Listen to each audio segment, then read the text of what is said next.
How can I forget the longings of my heart?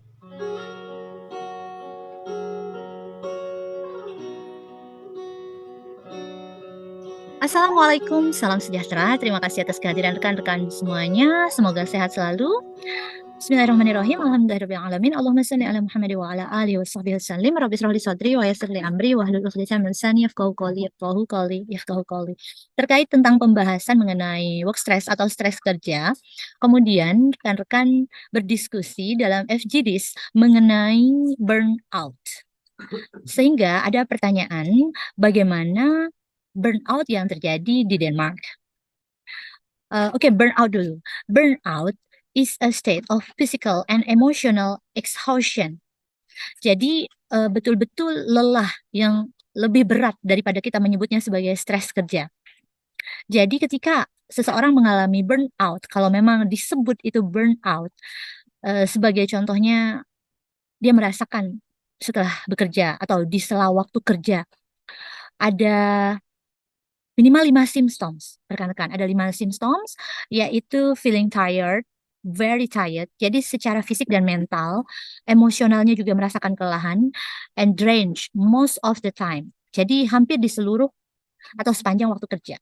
Kemudian rendahnya imunitas, cepet banget sakit, sedikit-sedikit rasa sakit, sedikit-sedikit sakit lagi gitu. Kemudian adanya terasa perubahan fisik simptom lain dalam organ lainnya yang bertambah.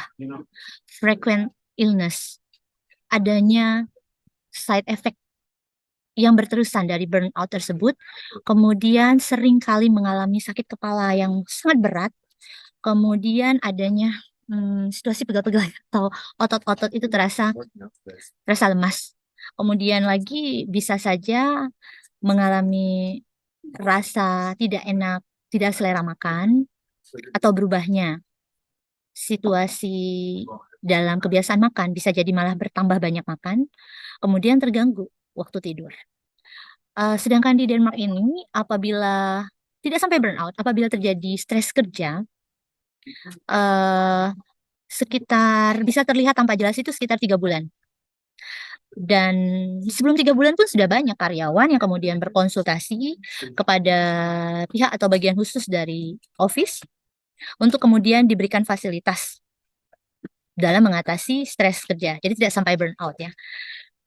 Kalau rekan-rekan sedang dalam proses research burnout ini, beberapa pegangan paper adalah Fredenberger Heads tahun 1974, 1974, kemudian later MP 1992. Itu semuanya tentang work stress. Sedangkan untuk burnout dari Fredenberger ini, beliau menyatakan bahwa ketika seorang pekerja mengalami burnout, sebenarnya seluruh sumber daya pada dirinya itu sudah sangat keterlaluan, tereksplor. Beban kerja itu terasa amat berat.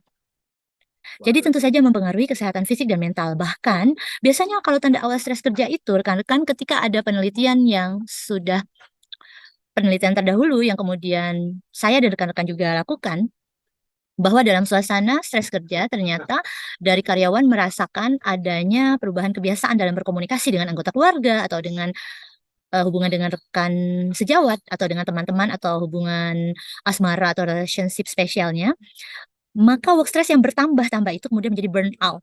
Tentu saja gejalanya tidak bisa dibiarkan. Jadi kita bisa pakai poin tenggang waktu 3 bulan itu.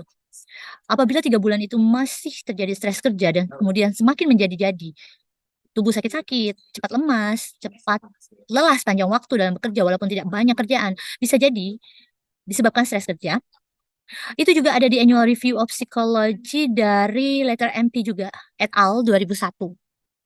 Jadi rekan-rekan, tetap harus kita lakukan analisis yang lebih banyak mengenai situasi burnout ini dan, saat ini saya dan beberapa rekan lainnya mengkaji mengenai self efficacy terkait stres kerja, tentu saja supaya tidak sampai pekerja mengalami burnout. Beberapa jurnal yang kita telah pelajari setiap perusahaan berbeda-beda regulasinya dalam memberikan fasilitas kepada karyawannya untuk mengatasi stres kerja. Namun demikian, secara umum, ada beberapa strategi yang bisa kita terapkan secara pribadi tentu saja. Yang pertama, secara pribadi, fisik dan mental kita sebagai karyawan atau pekerja, hendaknya kita memiliki self terapis dari diri kita sendiri. Bagaimana caranya kita memiliki boundaries, kita mengakui keterbatasan kita mengetahui kekuatan dan kelemahan kita, sehingga kita tahu sampai batas mana kita bisa mengerjakan sesuatu, tidak overload, sehingga kita tidak sampai mengalami stres kerja, bahkan sampai burnout tersebut. Jadi yang kedua pula sehubungan dengan itu adanya, alert support system. Jadi kita kenali diri kita sendiri, bagaimana kita mengenali diri kita sendiri tentunya silakan dipelajari lagi dari beberapa literasi yang telah lalu, bahwa ketika kita tahu bagaimana kekuatan kita dan bagaimana kelemahan kita, jadi kalau semisal contoh nyatanya, oh si A ketika bekerja ini 2 hours in a row gitu, dia tidak berhenti-berhenti meeting, kemudian sakit kepala. Nah, artinya itu sudah alert gitu. Itu alarm support system dalam dirinya yang sudah memberikan warning. Oke, saya memiliki kemampuan untuk online dan bekerja ketika di hadapan laptop selama 1 jam, kemudian saya harus istirahat, break 10 menit. Mungkin saja untuk sekedar membuat kopi atau teh di ruangan kantor, kemudian lanjut lagi dan seterusnya. Jadi itu kita harus memahami diri kita sendiri. Kemudian, selanjutnya hendaknya dari diri kita sebagai pekerja itu memberitahukan kepada orang-orang terdekat kita, kepada rekan kerja kita, kepada manajer, kepada bawahan, apa yang kita perlukan. Ya, ini loh saya cara kerjanya begini, kemudian bagaimana saya menerapkan, poin-poin dalam pekerjaan saya. Jadi I need this, and this gitu. Kemudian practice self compassion bahwa diri kita sendiri harus lebih dihargai dan harus disayangi. Jangan kita hanya peduli pada lingkungan kita, well-being employee kita, kemudian kita lupa terhadap diri kita sendiri. Kemudian yang dilakukan oleh karyawan juga hendaknya setiap diri itu memonitor stress levels. Tentu saja dalam kondisi bekerja, kadangkala setiap pekerja memiliki berbagai background yang terbawa sampai kepikirannya itu di kantor. Bisa jadi sedang memikirkan hubungannya, bisa jadi sedang memikirkan anggota keluarga yang sakit, bisa jadi sedang memikirkan ada suatu kendala kendaraan pribadinya dan lain sebagainya. Kemudian langkah selanjutnya untuk strategi sebelum terjadinya stres kerja yang menyebabkan burnout, kita juga bisa memiliki kebiasaan-kebiasaan baik seperti menulis jurnal syukur, kemudian mencoba, teknik-teknik manajemen stres atau coping strategies. Selanjutnya adalah hal-hal yang paling, penting kita catat, tenggang waktu antara 3 bulan sampai 1 tahun, kita bisa merefleksikan, 3 tahapan, bagaimana kita recovery dari burnout, kalau memang terjadinya burnout. Bahkan sebelum burnout, adanya stres kerja, sedini mungkin ya, yang pertama mengidentifikasi bagian mana stres kerja tersebut, kemudian setelah langkah pertama itu langsung menetapkan batasan-batasan kerja kita. Bicarakan kepada pihak atasan dan bicarakan kepada teamwork kita. Kemudian yang ketiga, hendaknya kita practice self care. Kita benar-benar mempraktekkan bagaimana penjagaan terhadap diri sendiri. Karena sebagai sumber daya manusia yang berkualitas, penjagaan fisik dan mental adalah hal yang paling penting. Bagaimana kita bisa memanage segala sumber daya untuk kemajuan organisasi apabila kondisi diri kita sebagai sumber daya manusia tidak sehat. Jadi semoga kita tetap sehat selalu dan mari terus belajar, meneliti, semoga work stress yang ada di perusahaan rekan-rekan jangan sampai terjadi burnout dan juga segera memiliki solusi yang tepat. Happy learning, happy working, and happy researching. Sekilas dari saya, Sri Yusriani Sarah from Denmark. Wassalamualaikum warahmatullahi wabarakatuh.